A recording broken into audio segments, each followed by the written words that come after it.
Jésù wa náà mi ọpẹ́ tán yẹ wá dó dàgbé. Jésù wa náà mi ọpẹ́ tán yẹ wá dó dàgbé. Jésù wa náà mi òtítọ́, ìsọ wa náà mi àwẹ̀tọ́, ìsọ wa náà mi àtọ̀tọ́, ìsọ wa náà mi ẹ̀lẹ́tọ́ dàgbé. Jésù wa náà mi ọpẹ́ tán yẹ wá dó dàgbé.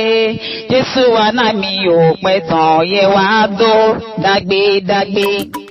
Olúwa ṣeun gbéralẹ̀ òdìdè ọdún ẹ̀ lóde o. Olúwa ṣeun sẹ́wà dún ọmọ òun yẹn, mo ní o gbéralẹ̀ òdìdè aya àfọ̀sẹ́bílẹ̀ ló bá wà owó de. Màmá Ashley ìyàrá ló bá wà owó ọ̀kánkán, ẹ̀yìnkùlé ló wà owó ta. Èmi ò pè ọ́ síkú, wọn ò pè ọ́ sárùn lọ́jọ́ tó ní o. Orí dá mi lọ́lá, ọmọ Túndé ló pè mí sórí aago. Ó ní Orente'Classic wá bá mi kí ọ̀rẹ́ mi àtàtà èèyàn bí èèyàn. Màmá Ashley tó ń ṣọjọ́ bí ló ní. Arẹwà obìnrin, ọmọ dára ó dẹjọ́, ọmọ pupa bí èdè, okú ọdún okú ìyèdún, òní fọdún èyí ṣàṣemọ lágbára Elédùmarè. Aya àfọ̀sẹ́ mo ní o gbéra ńlẹ̀ òdìdè. Orí dá mi lọ́lá ní ìbọn délé àwọn bàbá tó bí ọlọ́mọ. Àgbádárígì sánilé yín o. Èmi moríkì ilé àwọn bàbá rẹ̀. Ọmọ wọn nílùú Àgbádárígì, Egun ajílétéńté, ọmọ oyè ọkà. Mo bẹ́gùn gbélé wọn ò gbọ́dọ̀ pé Táyìn lórúkọ. Ebi bàbá Egun ni wọ́n ń pè ní Táyìn. Ìran bàbá yín ló lágbára, bàbá yín ló ní gbó òkútọ́nu. Egun ajílété, ọmọ oyè ọkà. Ọmọ àfikòkò òun lẹ̀kẹ̀ nílé àwọn bàbá tó bí ọlọ́mọ.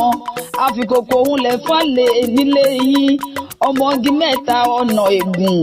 Ìkan ń sowó, ìkan ń so lẹ̀kẹ̀. Ọ̀kan tó kù sáláàrí bàbá sọ. Olúwa ṣeun Egun ló làǹkárá nílé bàbá tó bí ọlọ́mọ. Ìran bàbá rẹ̀ ló ní yùn bàbá ìlẹ̀kẹ̀. Egun ló ní gbó òkútọ́nu.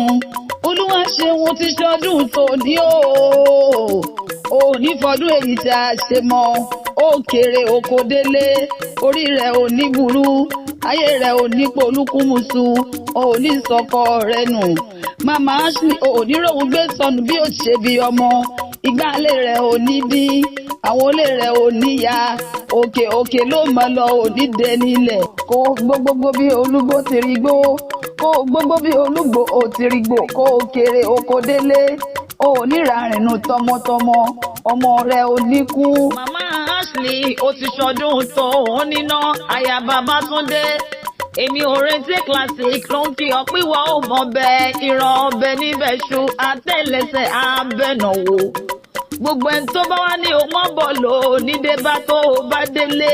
O ò ní fọdún èyí ṣàṣe mọ́.